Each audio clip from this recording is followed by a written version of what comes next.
Hey, welcome back, Percy's Peeps. Percy from Percy's Hardware. But you knew that because, you found me again this week.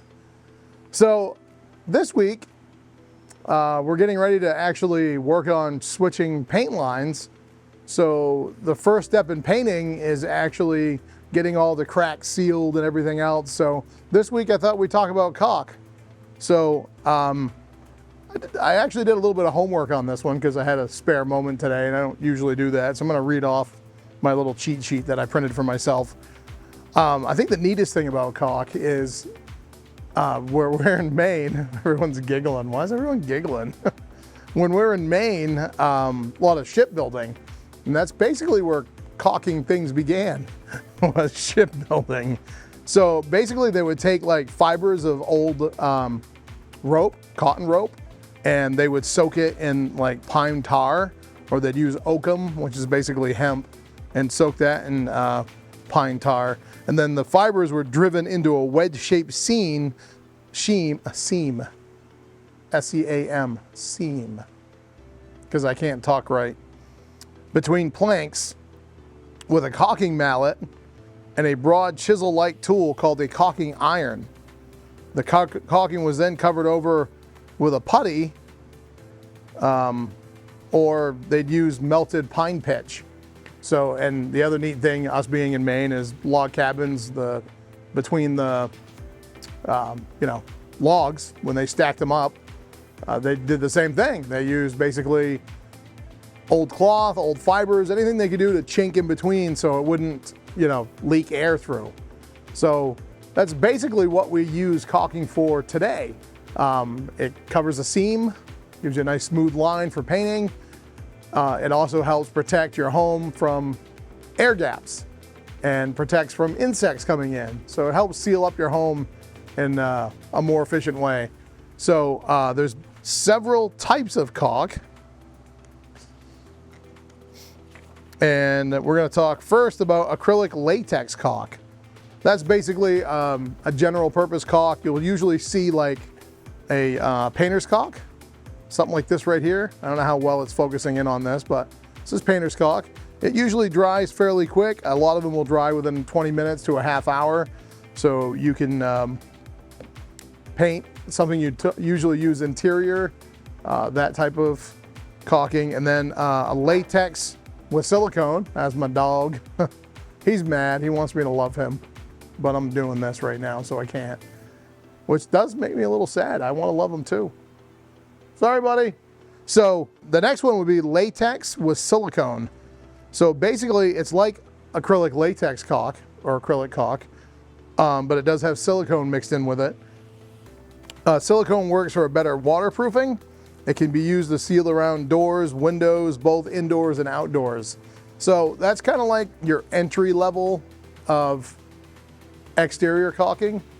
And then the best product would be like pure silicone caulk. That's 100% silicone. A lot of times that's what they'll use around kitchen and baths. And of course, exterior, you'd use it around doors and windows. So kitchen and bath, the nice thing is it protects against mold. It's usually keeps that from growing on it, which is really nice. Nobody wants mold growing in their bathroom. And then there's butyl rubber caulk, which is an outdoor caulk used to seal rain gutters and roofs. Refractory or fire caulk, which is fire resistant. Usually you use that on like fireplaces and things like that. And then like a masonry repair caulk would be another type of caulking. And that's basically, you got a crack in your cement, you want to fill that crack in. So that's what that is. So basically, if you're applying caulk, you want to first clean the area really well with soap and water, and then let it dry, make sure it's fully dry. Most people will cut the tip at a 45-degree angle. Some people like to do it straight, like a straight angle. The whole idea of that is at a 45-degree angle, you're also going to hold the caulking tube at a 45-degree angle, and you'd be able to get a nice straight bead coming out of it, which is what the goal is. A handy thing you could do, like in an interior situation around like tile or is actually use the blue painter's tape. Blue painter's tape's good because it doesn't peel off the paint when you paint. You know, to get a nice perfect line of caulking sealant, and then all of a sudden you peel the paint off the wall. That'd be sad.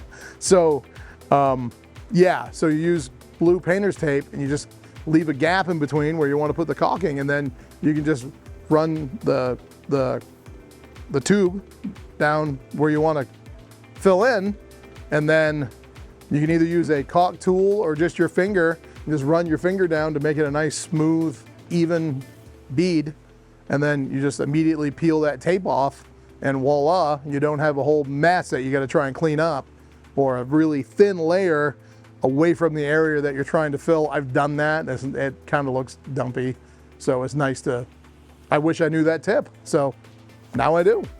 Basically, you want to try and, I mean, obviously you're going to use it in a caulking gun. One that cradles the tube is way better than the ones that just have a rod on either side, because it tends not to fall out, which is way more convenient, at least in my opinion. Again, I'm not an expert, but I've done it. This is one of the things I've done for sure, so it's a preference for me.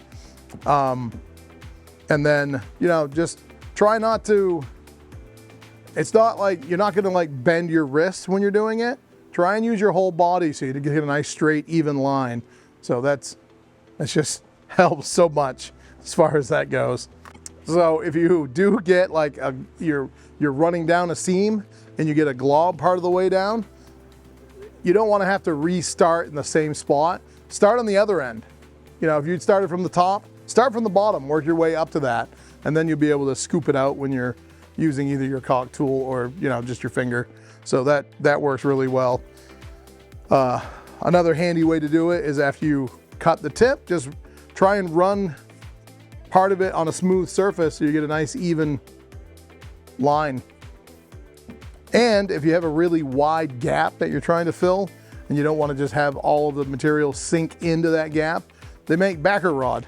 And basically what backer rod is just a little piece of foam that you shove in there, and then you can apply the caulk over that, and you're not using more product than you need to, because this will help fill that in so you don't have to do that. So if you have a tube where you get a little bit of caulking built up and it kind of hardens, you set it down for a little while and then you come back to it and you get like a glob in the end, take a nice coarse screw it into the end of the tube and pull that part out, and you'll be right back to having a nice smooth even line coming out again. So yeah, that's kind of my basic tips on that. I'm sure there's some other videos out there that can actually, like, somebody's physically doing it instead of me just pointing at the air, that has some other, you know, benefits to it. But that's kind of the basics of it. Kind of try and help people out. So yeah, so now we'll just go to the random items of the week, things that you may not know that we have here. One thing that we do carry is whole house water filters, but we do have just a Brita pitcher, and we have the replacement filters for them. Just something kind of convenient. There's a lot of wells around here, and not everyone wants to drink the water directly out of the well. They'd like to filter it a little bit more than their whole house water filter does, so it gets impurities out, and drinking water is important, so, you know, stay hydrated. It's healthy. And another thing that we carry that you may not know of, and we're recording this in the wintertime, so this may be a good thing to know, is we carry basic plow parts. This happens to be a plow solenoid, and we have some pins. We have the markers that go on the end of the plow to show where the, you know, when you're driving, you can find the end of the plow. Just things like that that tend to be something that falls out or breaks during a storm. You don't want to have to run too far to get it. We keep it here in the store. So people that are local to my videos, you know, really convenient. So yeah, that's just a couple random items, and hopefully you enjoyed this video. At the very least, I hope it got you a smile. If you have any suggestions as to what we should do next, please comment down below.